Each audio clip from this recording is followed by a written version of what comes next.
estas disciplinas se reúnen para abordar problemas complejos desde múltiples perspectivas. Estas mesas donde la interdisciplinariedad, la transdisciplinariedad y la multidisciplinariedad se enlazan para ofrecer nuevas formas de contemporáneas. Sin más preámbulos, comenzamos con la ponencia de nuestra presentadora. Ella es egresada de la licenciatura de la comunicación sociales. Lo que ella busca es buscar una huella significativa en el mundo de la comunicación y igualdades, su interés por los temas de género, la mujer, sobre cómo influye la representación de la violencia en los medios de comunicación, en el descuidado de la institución. Actualmente, Andrea realiza y sus prácticas profesionales en realidad de género de la su labor contribuye al análisis crítico a las cuestiones de género. Ella nos hablará sobre el impacto de la representación universitaria en espacios digitales sobre las desapariciones de mujeres en México, influencia del largometraje Ruido de Natalia Bernstein en el año de 2020. Recordemos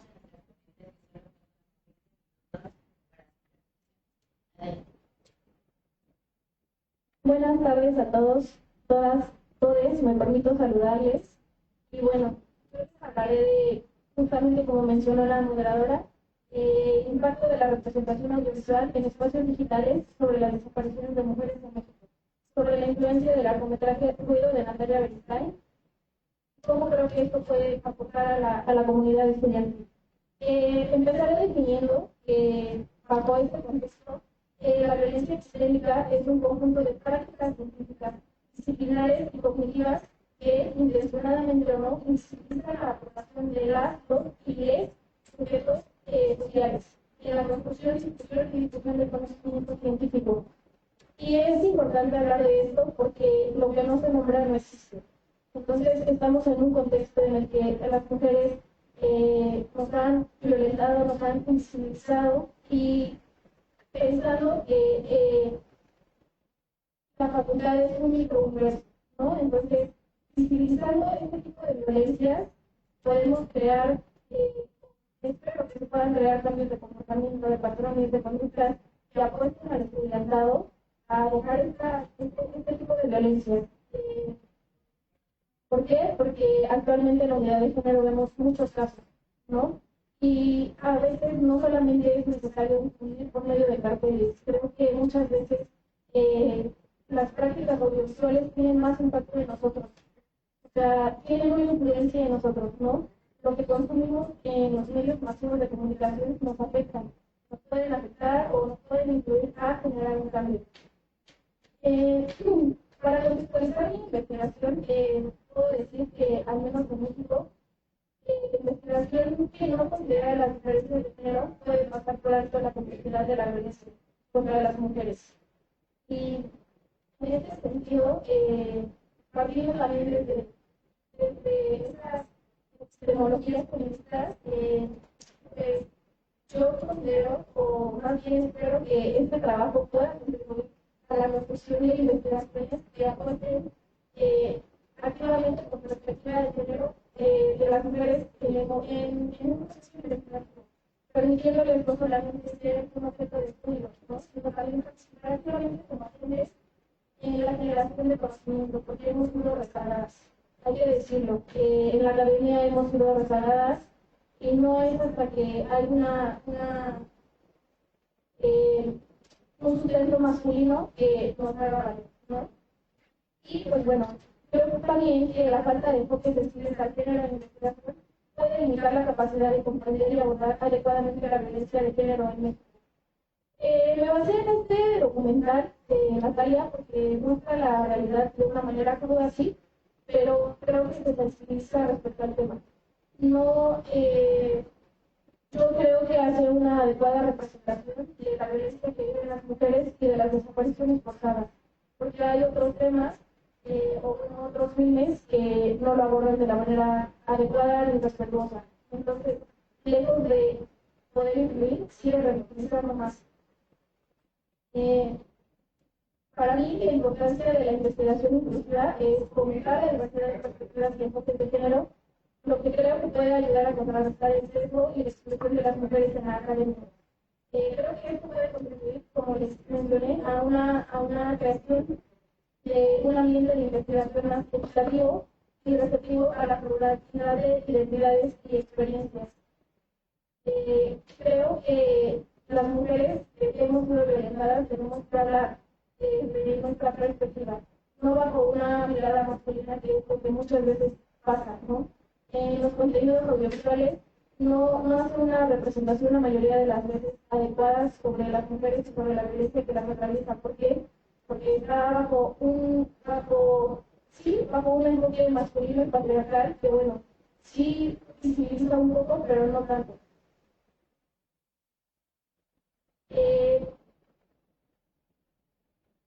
para mí, los objetivos principales y generales es visibilizar la problemática de la que se centra el filme para entender por qué es importante que se sigan produciendo en la actualidad este tipo de contenidos audiovisuales.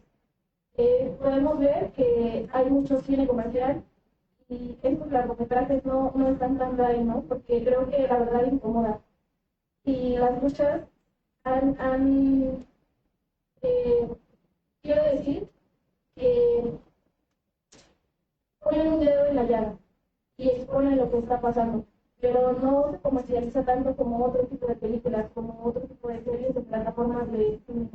Y bueno, también me parece importante decir que a veces también estos largometrajes se un poco a las personas, porque se distribuyen en plataformas como Netflix, que no todas las personas tienen acceso a una plataforma como esta. O sea, no todas las personas pueden pagarlo, pero las personas que sí también me atrevo a cuestionar si realmente esto les genera algo, ¿no? Al menos hemos visto que en la clase de violencia contra las mujeres, a los chicos les impacta de cierta forma, ¿no? O sea, sabes que es una realidad que está presente y muchas veces la ves muy lejana a ti, ¿no? Entonces, cuando pasa algo de violencia, es como sabes que la has vivido, pero no sabes dimensionarla, ¿no? Y creo que a veces esto te paraliza. Entonces, para mí, esta película, además de exponer esto, también aborda muy bien las redes de apoyo que tienen las mujeres que son víctimas de familiares que sufrieron desaparición forzada. Se van tejiendo redes de apoyo, van creando pues sí, una nueva familia entre ellas que les ayuda a abrazar ese dolor, que les ayuda a abrazar ese contexto de violencia y hace un poco más llevadero, pudiera decir, pues este problema social al que nos estamos enfrentando. También creo pertinente que debemos abordarlo como tal, como un problema social, porque estadísticamente, o bueno, al menos los datos que se tienen es que en promedio hay 11 mujeres al día que son asesinadas y nadie habla de ellas y nadie las nombra. Y como les dije hace rato, lo que no se nombra no existe y no podemos dejarlas en el olvido porque tienen derecho a ser recordadas y a no ser revictimizadas. Y pues bueno, como les comentaba, también en parte de mis objetivos está fomentar el análisis de las narrativas audiovisuales sobre la violencia contra la mujer desde una perspectiva de género, la cual es fundamental para promover la reflexión entre el estudiantado y pues así estimular la capacidad que ellos tengan para cuestionar y reconocer el proceso de sensibilización y además estimular el pensamiento crítico que les ayude a cuestionar estereotipos de género y a desarrollar una visión más amplia sobre este problema.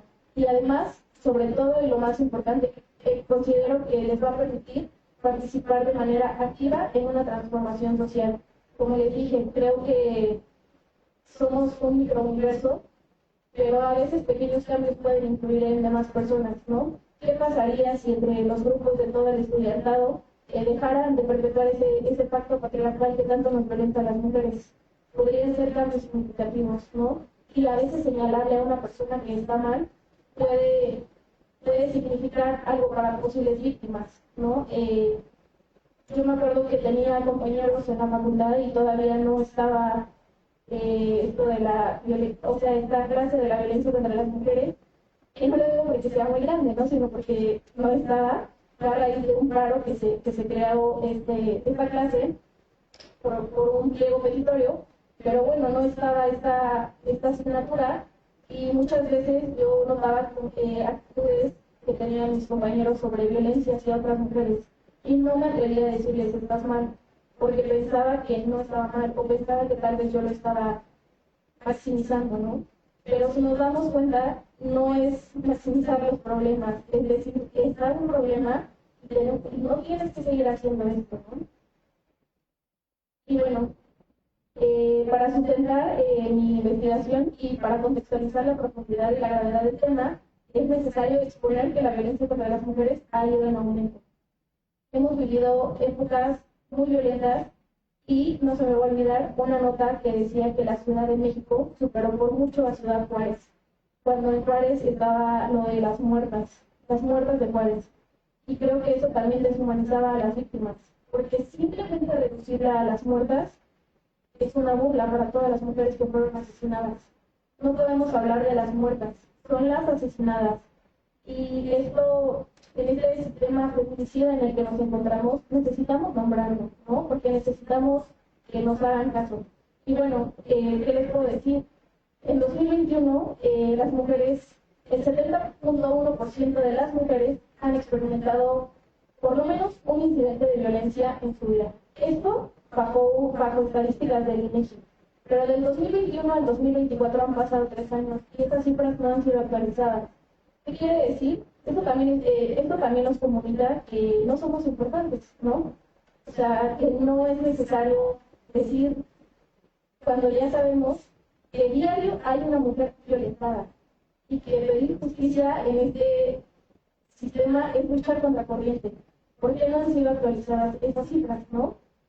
Al 17 de noviembre de 2022, los datos oficiales, según la ONU, reportaban más de 107,000 personas desaparecidas y no localizadas. 25% de esa cifra total son mujeres. Que, bueno, entendemos que las desapariciones forzadas son un acto para difundir terror, pero en el sentido de las mujeres, me atrevo a decir que muchas veces es para utilizarlas como trata, ¿no? Para tratarlas y prostituirlas. Y muchas personas, muchas mujeres desaparecen. Recientemente hemos visto que en el Sistema Nacional de Registro para Personas Desaparecidas, muchas mujeres ya están borradas y eso no es justo. Y bueno, de acuerdo con el Registro Nacional de Personas Desaparecidas y no localizadas, el porcentaje de esta cifra que les di anteriormente incrementó un 10% desde 2018, pero vemos que es un sesgo en la investigación porque pues las cifras no son actualizadas. Puedo decirles que al día de hoy no hay un dato exacto. Y bueno, las estadísticas son una aproximación a la realidad, ¿no? Pero sabemos que hay más personas que no son nombradas y también merecemos nombrarlas. Y bueno, para cerrar, porque creo que, o no sé cómo vaya de tiempo, bueno, para ir, me parece que todavía me queda un poquito de tiempo. Me parece muy importante citar, como ya les dije, este tema, ¿no? No podemos dejarlo, y menos en la universidad. Creo que como científicas y como científicos y científicas sociales tenemos la responsabilidad de comunicar asertivamente y de exponer estos problemas.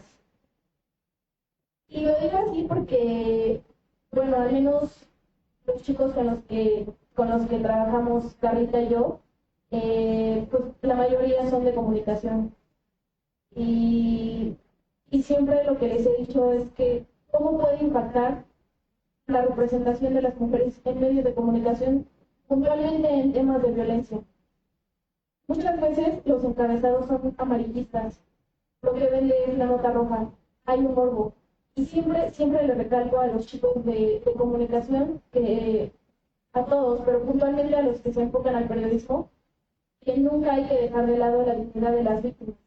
Sí es necesario informar, pero no revictimizar. No podemos dejar de lado a las víctimas, no podemos dejar de lado a las víctimas indirectas, ¿no? Porque nos falta esa empatía. Creo que como sociedad estamos cayendo en un individualismo donde dejamos de lado a las víctimas y no podemos seguir haciendo eso, ¿no? Y bueno, pues para este tema me baso también en parte de las epistemologías feministas que hacen una crítica al cine, ¿no? Que necesita haber más cine hecho por y para mujeres, para exponer los temas que a nosotras nos atraviesan y que malamente son expuestos, ¿no? O sea, la representación de las mujeres, me atrevo a decir que mayormente está pensada para el público masculino, para su satisfacción.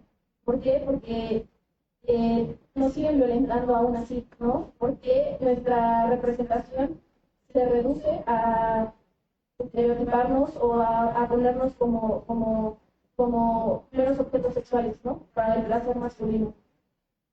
Y esto también afecta, creo que a demás mujeres en una parte de autoestima.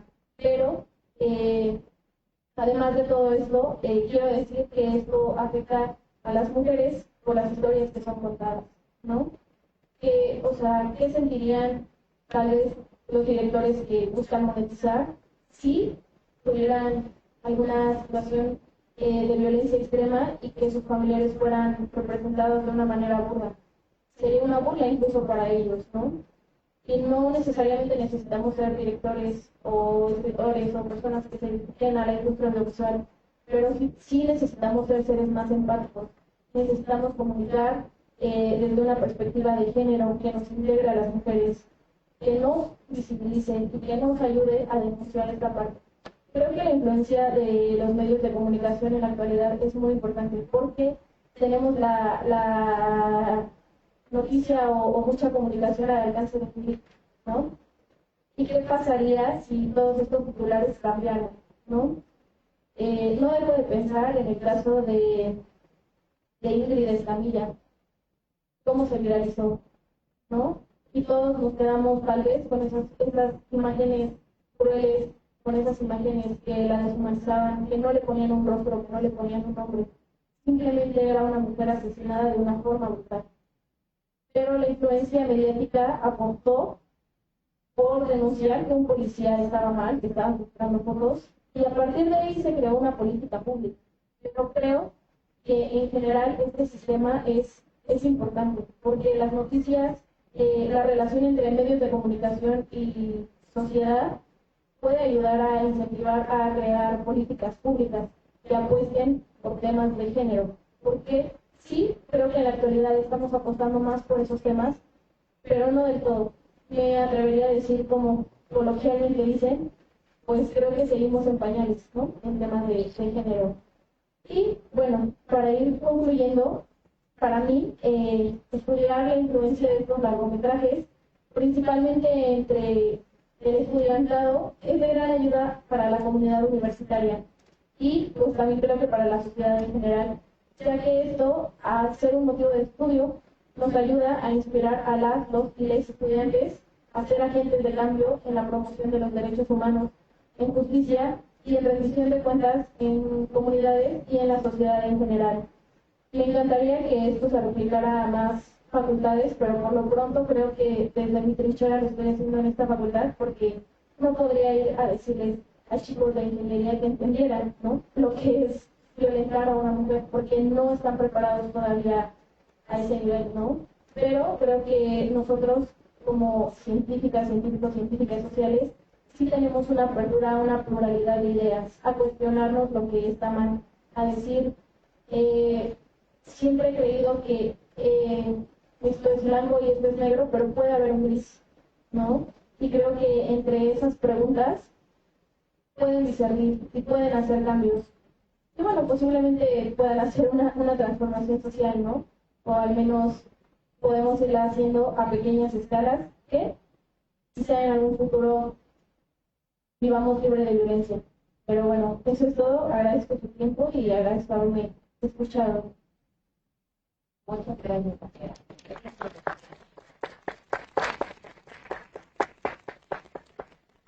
otra intervención necesita reflexionar sobre el poder transformador del arte, utilizar las visuales como herramientas para posiciones y las posiciones son más igualitarias para las personas, pero sobre todo en estos tiempos para las mujeres.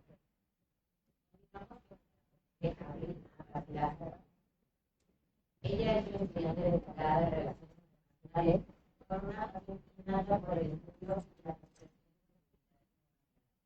Su enfoque en esta disciplina le ha permitido adquirir un profundo conocimiento sobre las relaciones entre países, los desafíos políticos y económicos que enfrentan las sociedades para promover la cooperación internacional.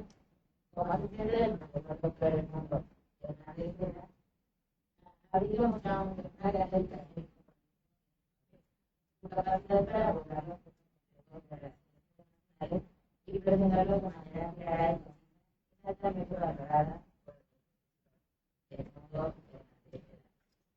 Y los estudiantes que ella ayuda, además, por las relaciones internacionales, ella ha desarrollado habilidades técnicas en el campo de la contabilidad durante el tiempo de la preparación de contabilidad se ha brindado una base sólida en financieras y actividades analíticas. Relaciones internacionales y contabilidad que proporcionan una perspectiva óptica en el análisis de los procesos económicos y financieros de las relaciones internacionales. Ella nos hablará sobre el tema de explorando la antropología, voces plurales en la antropología. Hola, buenas tardes. Es un placer para mí estar con ustedes, con mis compañeros del Departamento de Apoyo a Seminario de Relaciones Internacionales, que dirige el doctor Hernández, y también con grandes compañeras en esta mesa. Como mencionó Saraí, justamente yo les voy a hablar sobre explorando la narcocultura, voces plurales en un mundo controversial.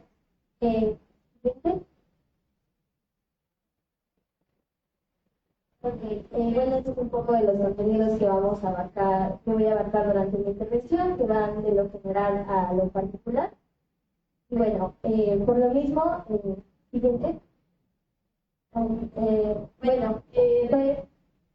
en primer lugar, es importante definir qué es la narcocultura, la cual puede ser definida como un sistema de símbolos, valores, creencias, normas, definiciones, usos y costumbres llegados al mundo del narco, cuya manifestación más visible se localizó por mucho tiempo en el estado de Sinaloa, México, y sin embargo pues, ha trascendido fronteras geográficas y culturales, propagándose a través de los medios de comunicación y las dinámicas de consumo global.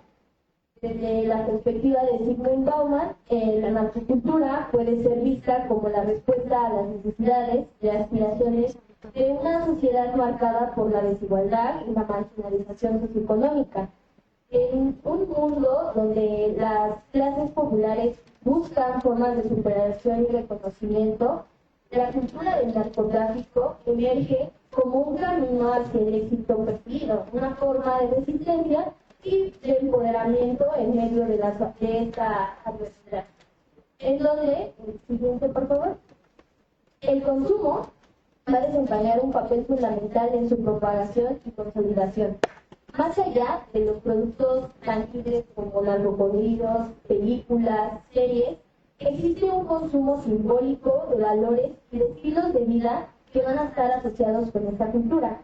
Y es a través de la identificación con estos símbolos y narrativas que también se van a satisfacer necesidades de pertenencia y reconocimiento social, contribuyendo así a la construcción de identidades colectivas e individuales, ¿no? Y obviamente que este fenómeno pues también es impulsado por la globalización de los medios de comunicación y las redes de distribución, ¿no? Que se expanden a nivel internacional y influencian a otras culturas y subculturas.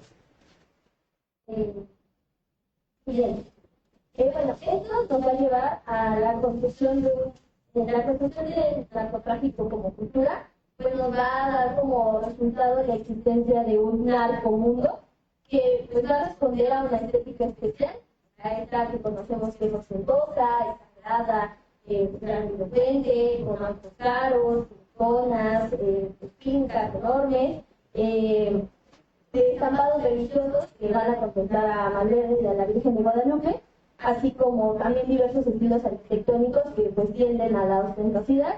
Y pues se debe entender que esto no es una cuestión de si es bueno o mal gusto, sino que simplemente pues es una estética que se conforma y que ha encontrado en el dinero la posibilidad pues de existir, de sobresalir en este mundo, por lo cual también es que se ve como un estilo de vida en el que los jóvenes pues se visualizan, ¿no?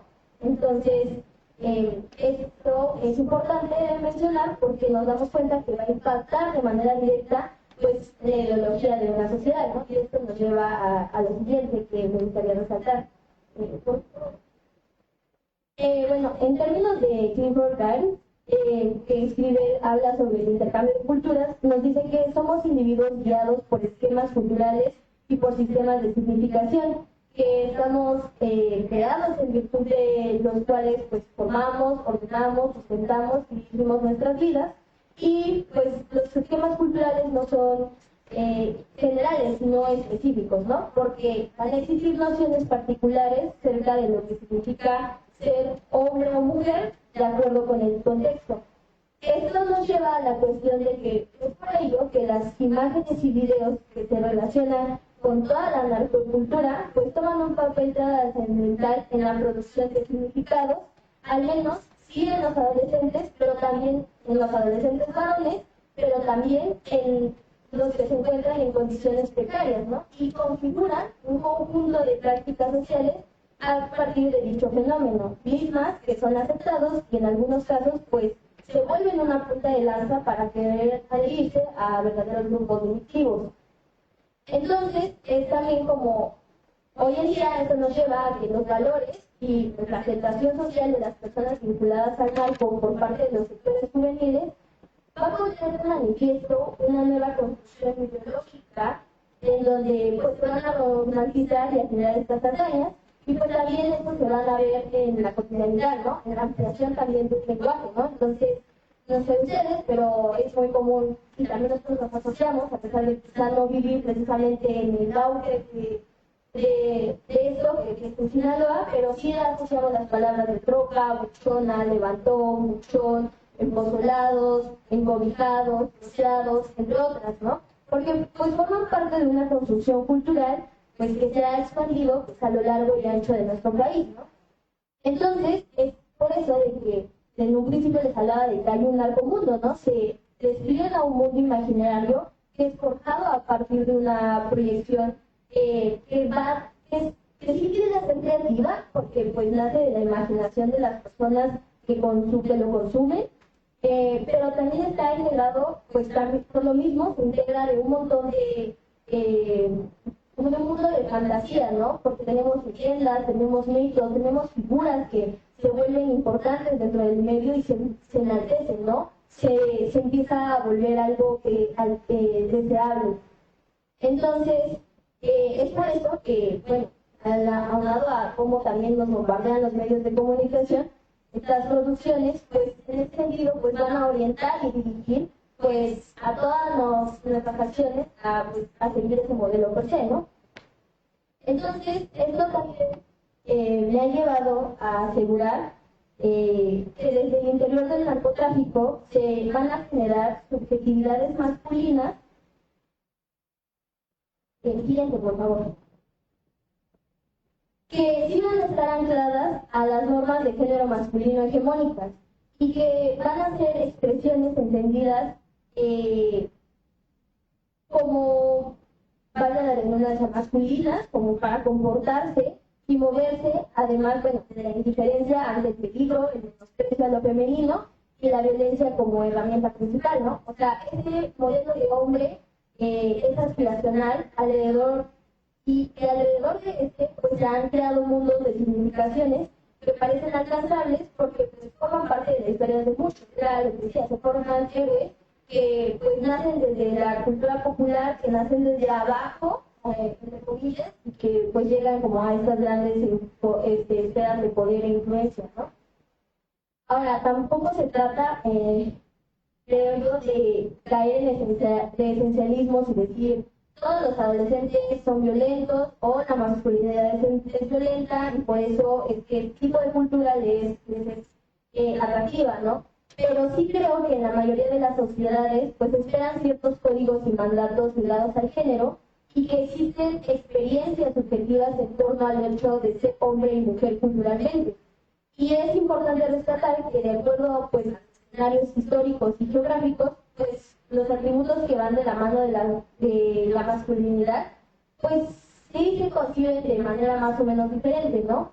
Y es algo que a mí me gusta mucho mencionar, es que en la manifestación de lo masculino, lo que se transforma según la cultura, pero no es la caracterización de la masculinidad en sí. O sea, esos sesgos permean en la cultura y no importa en dónde se ubique, siguen ahí. Entonces, por eso es que las mujeres a menudo están subordinadas y aunque desempeñan pues funciones pues que no sean de todo exentas de ser responsabilidades de alto riesgo, pues sí en el mundo del narcotráfico pues van a cumplir muchos roles, ¿no? Siguiente.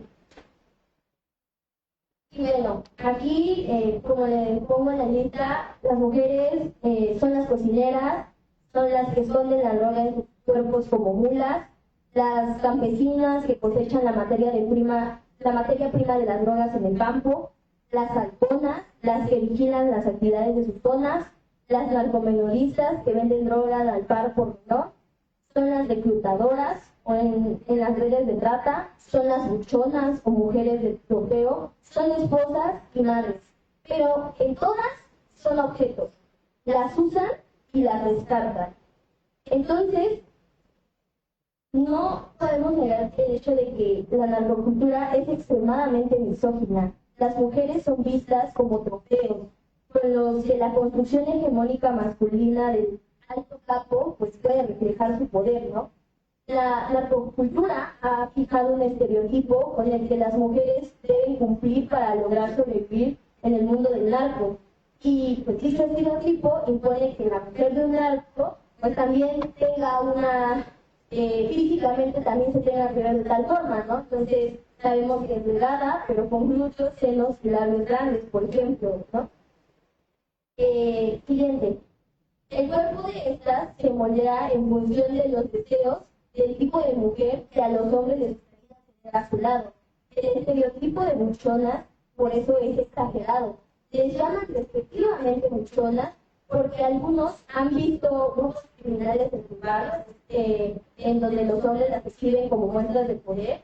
Se toma como referencia tal vez también lo que ven en los videos de los narcocorridos o en la tele.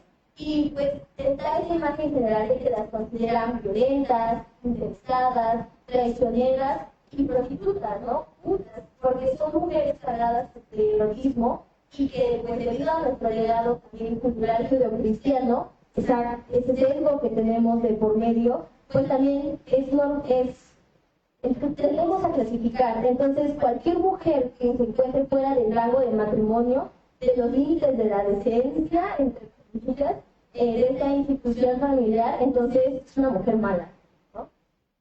Entonces, y bueno, en contraparte, pues sabemos que el erotismo del hombre jamás se juzga, porque pues dentro del sistema patriarcal, ellos sí pueden tener múltiples parejas sexuales, fieles, faltar a esta institución jurídica del matrimonio, y no se señala, no se castiga y tampoco en el lenguaje, ¿no? Se señala. Entonces, también por lo mismo, ¿no? Siempre hay adjetivos, inclusive hasta de los profesionistas. Por ejemplo, los psicólogos etiquetarían a las mujeres del narco como locas, enfermas, masoquistas, ninfómanas, ¿no? Desde discursos que intentan dar respuesta a por qué una mujer pues puede incluirse en este tipo de espacios en los que cumple el papel de objetos sexuales y son tratados con violencia a cambio pues de dineros y lujos, ¿no? Porque les perturba que estas mujeres salgan de la norma de casarse con alguien que las trate bien y cumplan con su rol de esposas, ¿no? Sin embargo, pues también vemos que las novias o amantes del narco pues también deciden llegar a más niveles de violencia, involucrándose pues en actos delictivos, volviéndose pues tiranas o por otro lado dejándose someter pues por ese amor a su pareja, ¿no? Entonces yo les traigo dos ejemplos de series de televisión mexicana que exploran las complejas, bueno, las ya mencionadas complejas dinámicas de género en el mundo del narcotráfico, en el que pues destaco la objetivización de las mujeres, los estereotipos de belleza impuestos y pues también un poco de las luchas de las protagonistas femeninas para encontrar poder y autonomía pues en un mundo que sabemos que está dominado por hombres. El primero es el del Señor de los Cielos. Y siguiente, por favor. Bueno, las dos series son El Señor de los Cielos, La Reina del Sur, muy populares aquí en México. Estoy segura de que si no han visto las series completas, al menos han escuchado de ellas. Entonces, bueno, en la primera tenemos a uno de los personajes principales, que es Mónica Robles, que inicialmente es presentada pues como la novia de un importante capo del narcotráfico, pero que luego se vuelve narcotraficante por derecho propio, ¿no? Pero acá a lo largo de la serie ella es constantemente objetivada y tratada como un trofeo por los hombres pues, de ese mundo y pues su físico se ajusta al estereotipo de la persona, ¿no? Con atributos exagerados, pues que van a reflejar el poder y virilidad de su pareja masculina. Del otro lado, pues tenemos a Teresa Mendoza, ahí también ya en la trama está basada en una mujer que existió, que fue narcotraficante. Evidentemente que la historia tiende pues a exagerar algunas cuestiones de su vida, pero se basa en alguien que existió, entonces pues es presentada en la historia, pues es presentada como una mujer común, que se ve obligada pues, a ingresar al mundo del narcotráfico pues después de la muerte de su novio. Y pues a medida que la serie avanza, pues vemos cómo ella se va convirtiendo en una figura poderosa en el mundo, en el narcomundo, y va pues desafiando, digamos, el mundo, las expectativas de género y enfrentándose pues a la misoginia de sus rivales masculinos, ¿no? Es como este ascenso al poder. Pero también en ese ascenso al poder pues vemos que ella se enfrenta a situaciones de violencia, traición y pues manipulación por parte de los hombres a su alrededor, ¿no? Bueno, sigue por favor. Bueno, también es importante mencionar que también del otro lado de la moneda tenemos a las mujeres pues que son instrumentalizadas de manera despiadada, que vienen siendo las mulas cientonas, y pues aunque no siempre son visibles en la superficie glamorosa de la narcocultura, pues desempeñan roles cruciales en la logística y pues en las operaciones delictivas de las organizaciones criminales, ¿no? Su papel pues es sistemáticamente subestimado y menospreciado porque pues estas no son las historias protagonistas en las series que les acabo de mencionar, aunque pues sí llegó a ver cierta un poco de una representación mínima dentro de la serie, pero no era tan relevante, eso los mencionaré más adelante. Pero bueno, ellas a menudo son vistas como pues simples peones que son desechables pues, en este tablero de ajedrez, y pues también cuyo valor pues solamente se reduce al hecho de transportar la droga o vigilar los territorios. Entonces la explotación de su vulnerabilidad y necesidad económica es evidente, porque pues ya que muchas de estas mujeres son reclutadas en condiciones de coacción o engaño y sin acceso a oportunidades pues digamos legítimas para poder sustentarse. Es la opción que tienen ante precisamente una situación de precariedad. Entonces, mientras tanto, la sociedad patriarcal pues va a perpetuar este estigma de etiquetarlas pues con términos despectivos de mulas y halconas. Entonces, eso también las condena moralmente por su participación en actividades delictivas y pues también les niega la empatía y comprensión, ¿no? Que se sabe, bueno, que se tiene también de sus contrapartes masculinas, pues cuyos crímenes pues también se llegan a excusar o ser romantizados. Como les mencioné, las dos series anteriores llegaron a mostrar un poco de esta situación, aunque pues no era algo que avanzó, si acaso, un máximo de 3 capítulos. En El Señor de los Cielos introducen a un personaje que se llama Carla, que es una joven que está desesperada, en pobreza, por la pobreza y violencia de su entorno, y que se ve obligada a convertirse en halcona. Y de ahí pues no se vuelve a saber mucho de su participación hasta que se dice que la asesinan. En La Reina del Sur, pues también entre las dramas se ve Teresa Mendoza se ve involucrada en una red de tráfico de drogas a través de mulas, pues las personas que transportan drogas de un lugar a otro, y pues presentan al personaje de Ana, en que ella es una madre soltera, que ella ingresa a este mundo más que nada para pues mantener a su. Pero lo importante de esto es reconocer que estas mujeres enfrentan circunstancias complejas y limitadas en un entorno que ya es muy violento y coercitivo, y donde ya también dentro del narcotráfico hay una jerarquía estratificada, porque no digo que ellas no sufran el mismo nivel de violencia, pero sus historias no son igual de visibilizadas y tampoco se presentan con tanta popularidad como es en el caso de las personas.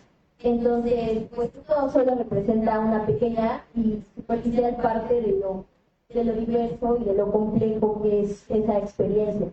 Entonces, pues ellas ocupan roles más invisibles y peligrosos dentro del narcomundo, y pues están en una posición totalmente de exclusión dentro de la misma exclusión, pues que en un inicio es la que las inicia a ingresar a este mundo, ¿no?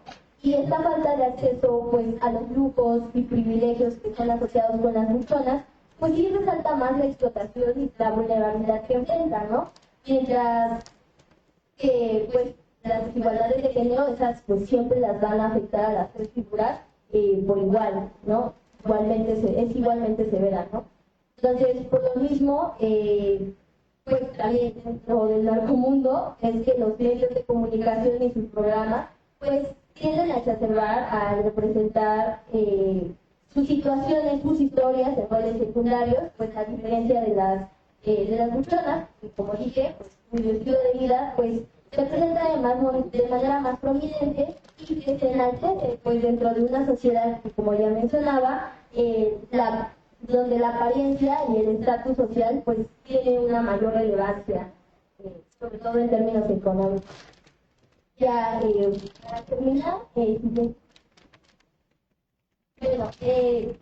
creo que es claro que el discurso de la violencia que se legitima por medio de la narcocultura pues reafirma un machismo extremo que se hace imperceptible en las nuevas generaciones. Si bien hoy se plantea desde la cultura de la diversidad la posibilidad de relaciones de género más equitativas, no se cuestiona, creo yo, desde lo más profundo las nuevas caras del machismo, porque estos productos, o sea, se comercializan y son muy accesibles, ¿no? O sea, todos hemos tenido contacto con ellas, ¿no? Y no se cuestiona, se sigue reproduciendo. Entonces, por ello creo que en ese marco es conveniente aprovechar la gran influencia que pueden tener los medios audiovisuales para, pues, sí modificar el pensamiento de hombres, sobre todo de mujeres, pero que ayuden a deshacer, pues, todos estos estereotipos y percepciones mal construidas de la realidad. Es importante y urgente la necesidad de contenido fresco que sí proponga nuevas perspectivas, donde se nos trate como un ser independiente e individual al hombre, con intereses y aspiraciones propias. Yo estoy segura que sí hay historias, entonces, y que no se deberían centrar en el narcotráfico, ¿no? No se deberían estar inmersas en este mundo, ¿no? O sea, podemos contar historias de mujeres autónomas fuera de esa esfera. Entonces, una nueva visión de la feminidad que comparta el interés de la juventud por explorar nuevos modelos de mujeres que liberen en vez de oprimir, que propongan en vez de repetir, que respeten la diversidad en vez de marginarla, que se emancipen de lo masculino y que generen sobre todo una idea colectiva de la mujer autónoma y libre de elección. Gracias.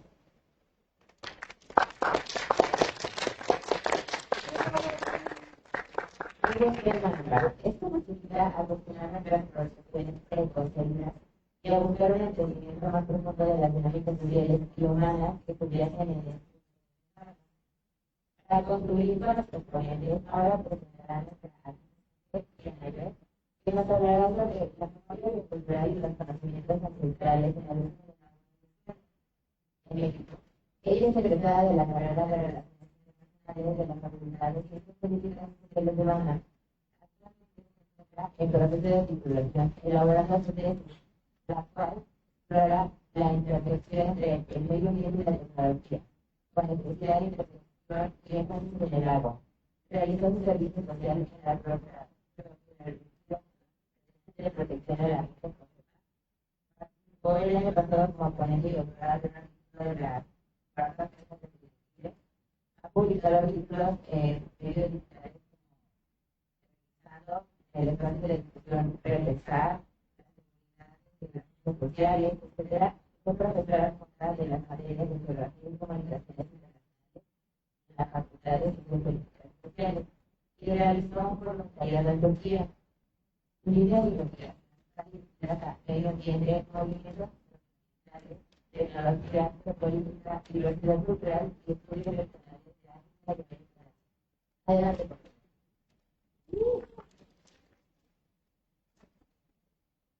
Hola. Hola a todas, todos y todos. Es un placer estar aquí presente y compartir la mesa con las demás ponentes. El tema que les vengo a presentar el día de hoy tiene por título La memoria cultural y los saberes ancestrales en el tratamiento del agua y del suelo en México. Decidí cambiarle un poco el título a lo que se tenía anteriormente porque me parece fundamental, tras haber hecho la investigación de vida, nombrarles saberes en lugar de conocimientos. Y también todos los demás temas que se verán a lo largo de la presentación me parece que serían mejor representados con este título. Bueno, sígueme, por favor. Estamos acostumbrados a no tener contacto directo con el uso que se le da al agua y al suelo. En el espacio urbano, nuestro contacto con el agua inicia al abrir el grifo o con el agua potable que tomamos en el día a día. Con el suelo hay un mayor alejamiento, ya que solo obtenemos los beneficios que de él derivan al comprar productos en los tianguis, mercados y supermercados. Aunque podemos tener contacto con ambos cuando escuchamos hablar sobre temas como sequía, hídrica, infertilidad del suelo, transgénicos o aspectos similares. A diferencia de este comportamiento, son los pueblos originarios quienes han mantenido una relación más estrecha y armónica con la naturaleza. Asimismo, son quienes han resistido y conservado sus cosmovisiones, cosmosaberes y cosmosistemas, a pesar de vivir en las eras geológicas como el Antropoceno y el llamado Capitaloceno. Siguiente, por favor. El Antropoceno no busca desafiar las desigualdades naturalizadas ni romper con las violencias que configuran las relaciones estratégicas de poder y que configuran a la modernidad de sus formas de producción. De modo que el patriarcado, el imperialismo, la discriminación y las diferenciaciones de raza, clase y género no forman parte de su columna vertebral, pues no se consideran como piezas claves en la configuración de las relaciones de la humanidad y la naturaleza. Por su parte, el Capitaloceno expone que el deterioro ambiental se ha sido generado más bien por el ser humano, aunque no desde la misma forma, y también por el sistema de producción capitalista. También el Capitaloceno hace tentadora la visión hacia el exterior, y esto ha llevado a que las transformaciones que se han dado desde el capitalismo hayan sido en miras de la acumulación por apropiación, y así de una apropiación mundial. Esto lleva a que esta apropiación mundial y todos estos elementos nos llevan a vivir en una realidad tal en donde donde se propicia la pérdida y disminución de nuestra conexión cultural con las dinámicas.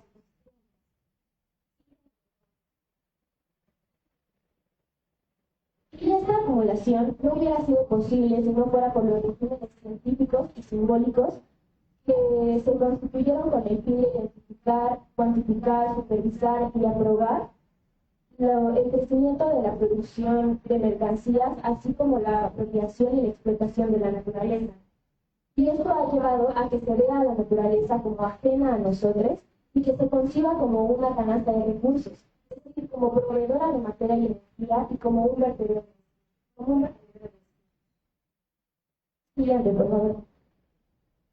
Y en una realidad donde impera el neoliberalismo, la modernidad y la globalización, es importante destacar los saberes ancestrales de los pueblos originarios, porque son quienes han encontrado las formas de cultivar, conservar y transmitir los aprendizajes y las acciones que les funcionan día a día, así como las que les ayudan a sobrevivir ante las violentas prácticas capitalistas y al cambio climático, incluso cuando sus saberes han sido negados, segregados, invalidados.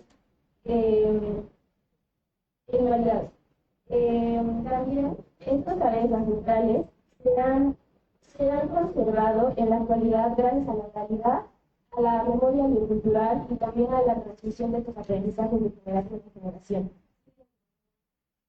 La memoria biocultural toma en cuenta la trayectoria vivida entre la humanidad y la naturaleza.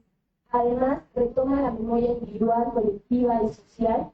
Funciona como una recopilación de experiencias históricas.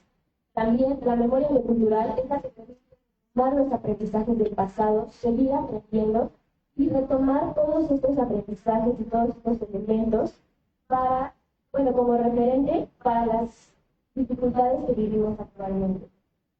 Pensemos, por ejemplo, qué tan importante es recordar los procesos históricos y los acontecimientos que vivimos en el día a día.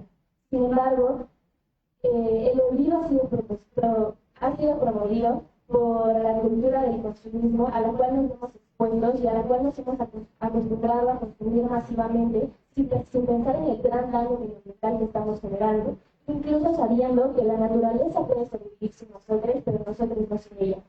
Otro de los ámbitos y otro de los aspectos que hace posible esta promoción del olvido es la instantaneidad por la que nos vemos bombardeados, pero que de cierta forma hemos aceptado. Y esta aceptación del olvido tiene consecuencias más profundas, ya que también involucra la reproducción de la negación de otros saberes y su aprobación de su categorización como irracionales, subjetivos y arcaicos, incluso llegando a subestimarlos para darle mayor carga al conocimiento.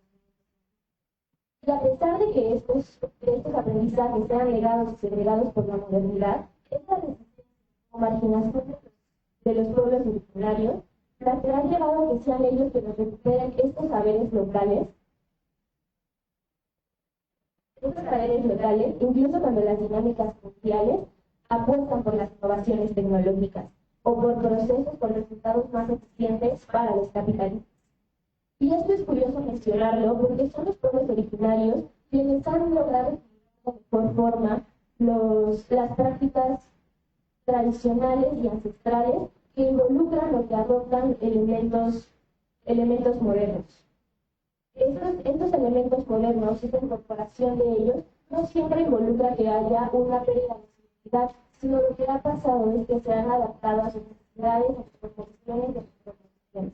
Y me gustaría poner mucho énfasis en esta interconexión entre lo tradicional y lo moderno, porque uno no está peleado con el otro. Se podría pensar que el segundo vino a reemplazar al primero, sin embargo, puede haber una convivencia de ambos en un mismo territorio, y su mezcla podría traer resultados positivos. Lo complicado de esta interacción es la jerarquización que hace en la que se prioriza a las innovaciones sobre otras herramientas. De igual forma, queda dentro del contexto capitalista y por tanto quedan permeadas de las prácticas patriarcales, imperialistas, clasistas, racistas y discriminatorias. Aunque esto no implica que las prácticas y las innovaciones no puedan adecuarse a otros intereses y a otros objetivos que vayan más allá de la valorización económica. Visto desde una escala local, porque es a la que hace referencia a la memoria biocultural, es posible esta interacción entre el medio natural, lo tradicional y lo moderno, ya que este concepto retoma la biodiversidad, los saberes ancestrales sostenibles y el concebir a la naturaleza como parte de la identidad cultural. E incluso las discusiones que se han dado sobre lo tradicional y lo moderno han ido más allá. Pues así como se ha hablado del antropoceno y del capitaloceno, también se ha llegado a discutir sobre el tecnoceno. Y Y esto es debido a la gran dependencia que hemos generado con la tecnología, no solamente en la forma de relacionarnos con el espacio, sino también de relacionarnos entre seres humanos. Y esto ha llevado a que se piense no solo, a que se piense en la transformación de los sistemas socioecológicos a los sistemas sociotecnoecológicos. Siguiente, por favor. Y es en este contexto donde es posible referirse a las tecnologías de los pueblos originarios como ecotecnologías, ya que estas toman en cuenta la vida del usuario tecnológico, su individualidad y los juicios de valor, así como a la localidad, a la cultura y a la subjetividad. Las ecotecnologías impulsan una relación armoniosa con la naturaleza y también buscan ofrecer beneficios sociales y económicos tangibles. Siguiente, por favor. Y bueno, tras haber dado todo este contexto y todas estas referencias, a continuación les hablaré sobre los saberes locales que han recuperado los pueblos originarios, así como de sus tácticas y ecotecnologías para el tratamiento del agua y del suelo en México. Decidí enfocarme en México porque sus pueblos originarios hacen una gran interconexión entre lo cultural y el medio ambiente y su entorno. Además de que las ecotecnologías y los saberes ancestrales son una alternativa para la crisis civilizatoria a la cual nos enfrentamos. Uno de los pueblos a los que se da referencia es a los otomíes. Estos se encuentran localizados mayormente en Hidalgo y en el Estado de México, y tomando esto en cuenta es que se hará mayor referencia a los que habitan en el Valle del Mezquital, ya que tras las complicaciones que encuentran para la agricultura temporalera debido a las bajas precipitaciones y a las heladas de invierno, han encontrado formas de aún así conservar el agua y el suelo. Entre ellas podemos encontrar la agricultura en zonas inundables, la construcción de presas, la evaluación de los procesos de erosión y depositación y la construcción autóctona de sistemas de riego, las cuales ayudan a la restauración y la recomposición del suelo y de su fertilidad. Para ellos, las labores del campo involucran y significan más que solamente una actividad económica de subsistencia. Por poner un ejemplo, en su composición se trasladan y se reproducen los sistemas sociales al paisaje. Y esto se puede ver porque ellos conciben que los cerros están emparentados entre sí, al igual que las entidades que se veneran en ellos. En sus relatos se mencionan a los cerros y a los grandes peñascos como sitios de riqueza. Por lo tanto, son considerados como los dadores que preparan las lluvias, la energía y el sustento, razón por la cual son fundamentales para la fertilidad agrícola, para el bienestar y para la salud. Siguiente, por favor. Por su parte, los chontales de México realizan agricultura de pantano, pues a pesar de vivir y de establecerse en lugares donde predominan los ríos, los pantanos y las lagunas, han encontrado formas de adaptarse a esta situación.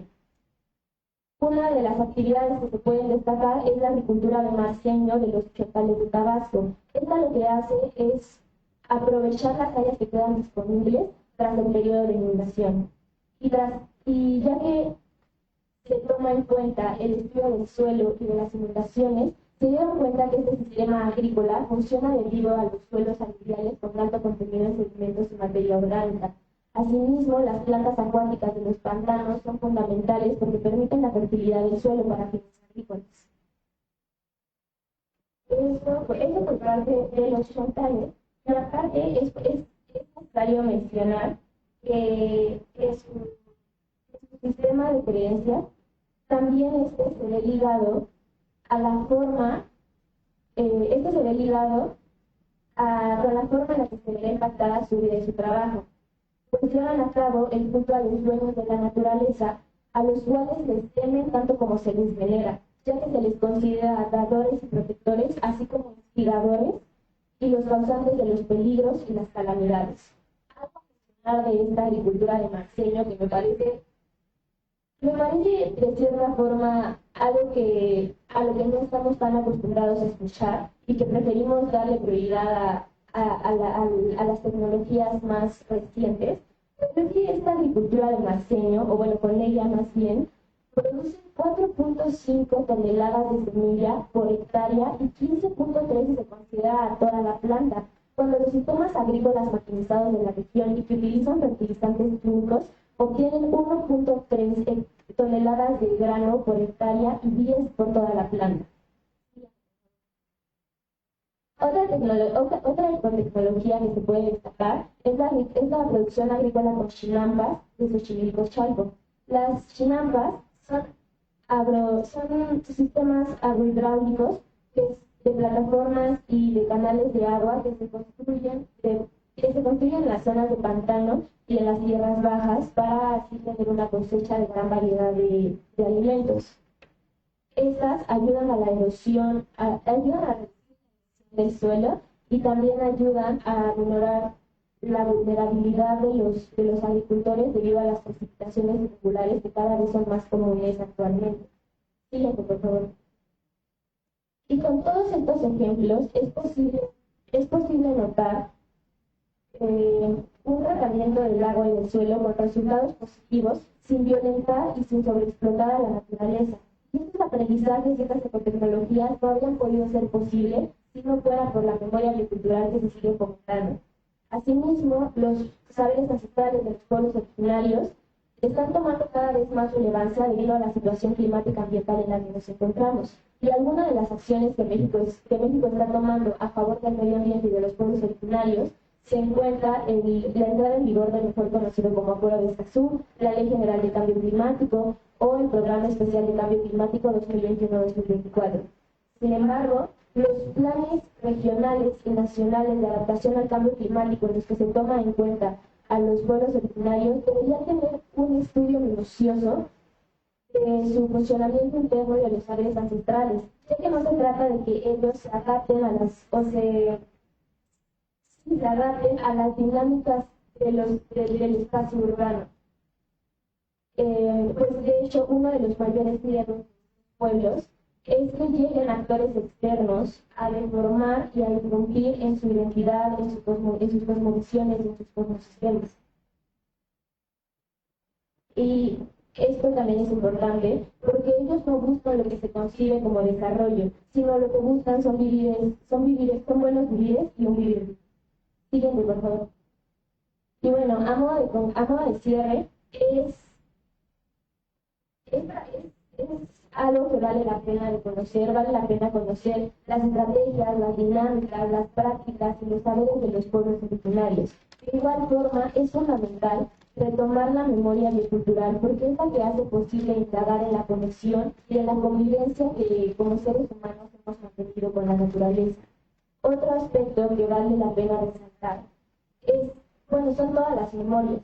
Son todas las memorias, dejar de darle prioridad a la instantaneidad sobre momentos y sobre aprendizajes que vale la pena conservar y no olvidar. Así como hemos visto, la memoria biocultural que da paso a los saberes ancestrales deja ver que el conocimiento científico no es el único válido y que hay una gran gama de otras formas en las que se pueden transmitir las experiencias, incluso llegando a darse prácticas que promueven esta interconexión entre lo tradicional, lo moderno, la relación armoniosa con la naturaleza y que también retoma la oralidad y a la cultura. Estas acciones han ayudado a que haya un tratamiento del agua y del suelo en México a pesar del cambio climático. Y es por ello que el estudio de los mecanismos, de las dinámicas y de las ecotecnologías de los pueblos originarios debe darse de forma minuciosa y cuidadosa. Esto para no violentar, deformar ni polarizar sus procesos. Eso es todo. Muchas gracias.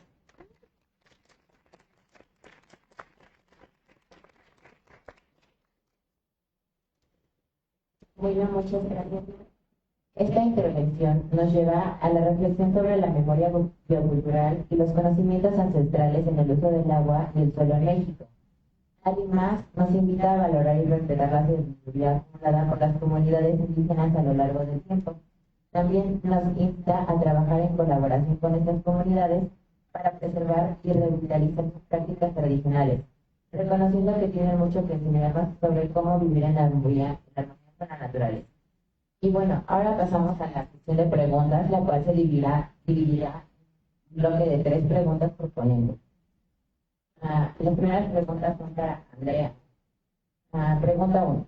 ¿Realmente las instituciones gubernamentales cumplen su discurso en cuanto a ponerle atención a las víctimas, considerando que en la propia película se solicita como estas víctimas son parte del problema?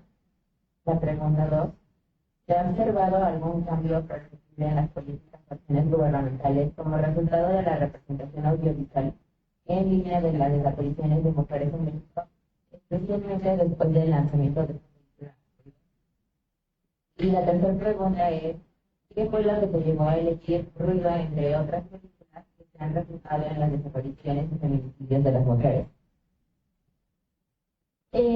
Comenzaré contestando la última pregunta.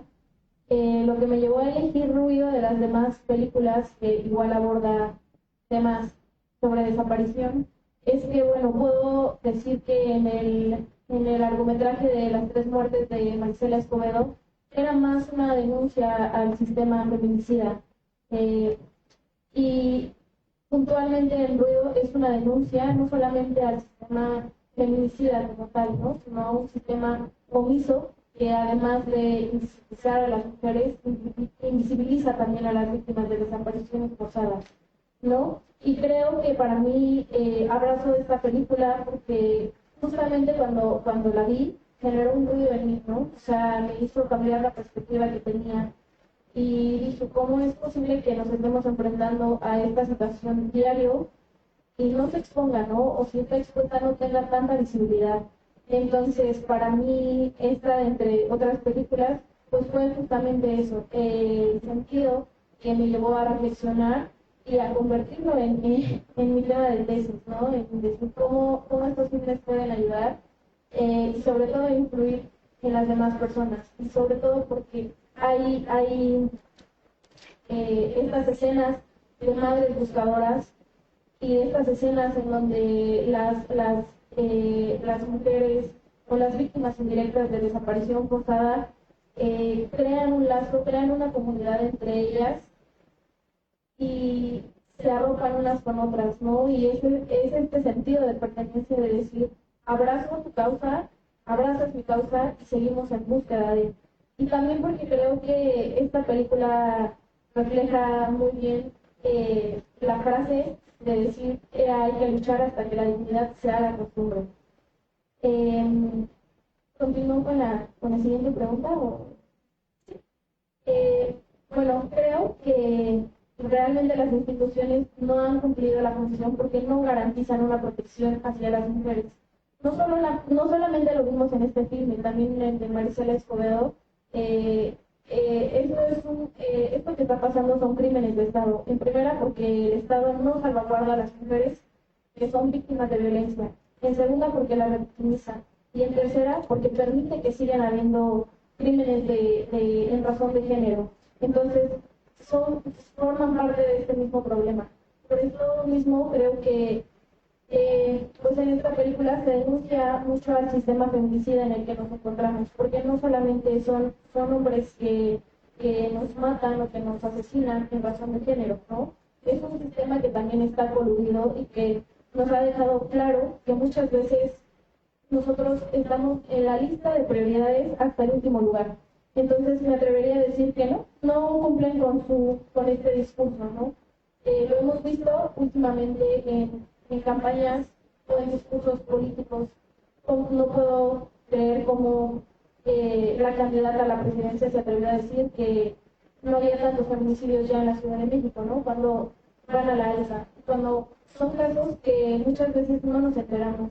Y sí, no hay, se pudiera decir, no hay tantos feminicidios porque ya no los están categorizando como tal, ¿no? Entonces, nuevamente nos vuelven a invisibilizar y vuelven a dejarnos de lado y no abrazan estas causas junto con nosotros. Creo que, o sea, como se dijo y como fue el lema de la segunda ola del feminismo, lo personal es político. Y, pues bueno, me atrevo a citar a una filósofa que se llama Laura Quintana, que justamente, pues ella dice que hay formas de rabia que intensifican la desigualdad y otras que la combaten. creo que ahorita no estamos combatiendo esa desigualdad, no solamente en un sentido político, sino también en un sentido social. Y también me atrevería, bueno, contestando la última pregunta, sobre si se ha observado algún cambio perceptible en las políticas o acciones gubernamentales como resultado de la representación audiovisual en línea, de las desapariciones forzadas de mujeres, me atrevería a decir que no, porque bueno, al día de hoy, déjenme compartirles que en total en México, a lo que va del año, o bueno, más bien hasta el 11 de marzo de este año, 912 mujeres fueron reportadas como desaparecidas o no localizadas y pues no han sido encontradas. Entonces, ¿qué estamos haciendo? Nada, porque creo que también en el gobierno no hay una estrategia per se que ayude a combatir la desigualdad forzada de personas y de mujeres en general. Me atrevería a decir que no hay un protocolo de acción que puede impulsar a que esto ya no siga generando. Recordemos que el mayor auge de las desapariciones forzadas fueron en el sexenio de Calderón, sí, porque se declaró esta guerra contra el narcotráfico y porque el gobierno, o más bien Felipe, se encargó de decir que iba a atacar el narcotráfico. ¿Cómo es posible que hasta el día de hoy hay policías que ni siquiera entran a territorios de México porque son tierra de nadie? ¿Y cómo es posible que en materia de seguridad no haya un plan de acción? Y simplemente lo vemos a diario, ¿no? Vemos noticias de chicos que en estados como Jalisco fueron de fiesta y los desaparecieron, o en otras partes del país, y el gobierno no hace nada. Se vuelven mediáticas las noticias por un momento, pero después desaparecen. Y con tanto bombardeo de información también las vamos dejando en el olvido. Entonces me atrevería a decir que no. A raíz de la película no se ha observado un cambio lamentablemente, pero pues lo más puntual que me parece es que hace esta denuncia a este sistema tanto patriarcal como político que nos va oprimiendo. Y pues, bueno, eso sería todo de mi parte. Muchas gracias, Andrea. Bueno, varias preguntas para aquí. La primera pregunta dice: ¿cómo afecta la narcocultura a las percepciones externas de la sociedad, tanto a nivel nacional como internacional? La segunda pregunta dice: ¿cómo crees que la narcocultura moldea una percepción de las relaciones sujeto-objeto y segrega, marginaliza y promueve una brecha entre los grupos más vulnerables? Y la última pregunta dice: en el contexto del reciente boom de los corridos, ¿consideras que estos fomentan la narcocultura que posiciona la música mexicana en el plano internacional? Gracias por sus preguntas. Creo que voy a tratar de darle una respuesta general a las tres, tratando de vincularlas. En cuanto a la percepción externa, es precisamente que el narcomundo traducido en los productos de series, narcocorridos, precisamente en esta cuestión musical, en series, en productos audiovisuales, es lo que precisamente le ha dado relevancia y posicionamiento internacional, porque como les mencioné durante mi exposición, la globalización ha permitido que estos procesos lleguen a más personas. Y en este caso, pues se manda un mensaje erróneo en el aspecto de que se glorifican muchas de las violencias que existen en nuestro mundo y se trata de una forma muy superficial. Es por eso que, bueno, en relación a la segunda pregunta, en que la narcocultura pues sí puede influir en la percepción pues de las relaciones sujeto a objeto, porque pues como les dije, glorifica la violencia y el poder y sí promueve una visión sumamente distorsionada pues de las interacciones dentro del mundo del narcotráfico, ¿no? Y pues esto lleva sí o sí a la federalización y la marginalización, ¿no? Era lo que decía, había exclusión dentro de la misma exclusión, ¿no? Con la cuestión de que no tenían las mismas pues, oportunidades, digamos, de crecimiento dentro del narcotráfico, las mujeres buchonas con las mulas entonas.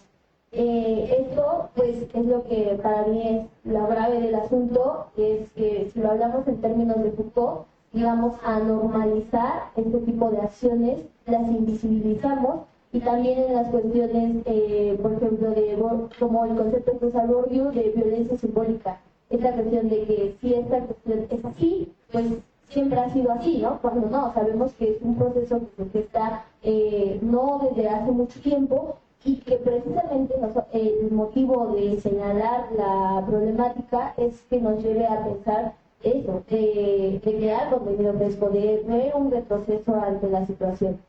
Y bueno, esa sería. Muchas gracias, Abril. Bueno, las siguientes preguntas son para Diana. La primera pregunta dice, a nivel internacional, ¿qué otros casos conoces de biocultura? Y en la ecotecnología también pueden haber un rumbo de saberes llamado biopiratería. La segunda pregunta dice, ¿cómo han enfrentado las comunidades mexicanas los desafíos actuales como la contaminación y la escasez de agua utilizando sus conocimientos ancestrales? Y la última pregunta dice, en búsqueda de energías renovables, ¿cómo la minería puede afectar a las comunidades originarias en México?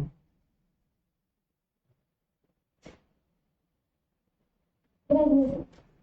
Primero, en cuanto a las otras tecnologías que podemos encontrar, por ejemplo, se encuentra la ecotecnología de Guaruguaru en Bolivia y en Perú, que esto ayuda a lo que se hace es subir la temperatura. Se incrementa la temperatura del nivel del suelo para que así puedan cosechar tubérculos o diversas semillas. También reduce la erosión del suelo, por ejemplo, y también ayuda a captar agua. Otra que también se encuentra es los andenes y el riego de laderas, igual, por ejemplo, en Centroamérica y en América del Sur.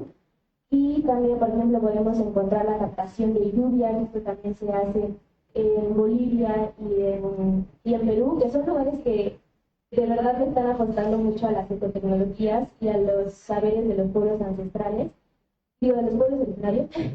Pero también, por ejemplo, esta captación del agua es una construcción de piedra que lo que sí permite es captar el flujo el flujo del agua y permite captar el agua de lluvia. Y también, por ejemplo, en Guatemala se encuentra que todavía hay una conexión con los calendarios lunares y solares. Entonces, hay distintas ecotecnologías, o sea, y la memoria biocultural que se sigue fomentando en distintos lugares. Acerca del robo de los saberes, esto sí puede pasar, y de hecho, entre lo que ha pasado es que para las tecnologías o para las innovaciones tecnológicas más recientes, se necesitan ciertos datos que obtienen los agricultores, y muchas veces lo que ha pasado es que estos datos se venden y a estas personas no se les da la retribución debida. Entonces lo que han hecho es no tener realmente una lejanía con las innovaciones tecnológicas, sino con las empresas que hacen uso de esta información tecnológica. ¿Y cómo han enfrentado las comunidades mexicanas los desafíos actuales? Lamentablemente ha habido muchas personas de estos pueblos que los han dejado o los han abandonado para buscar otras oportunidades o para buscar desenvolverse en otros lugares donde tal vez los conflictos sean menos fuertes y así puedan tener más oportunidades. Entonces, sí hay de este lado, pero también está el otro lado, donde se han unido cada vez más para así llegar a nuevas políticas, a nuevos acuerdos que les beneficien también a ellos. El acuerdo de Escazú, por ejemplo, fomenta mucho esto, en el que hay una participación pública latente y también hay un acceso a la información en donde los pueblos originarios están presentes en cada una de las decisiones.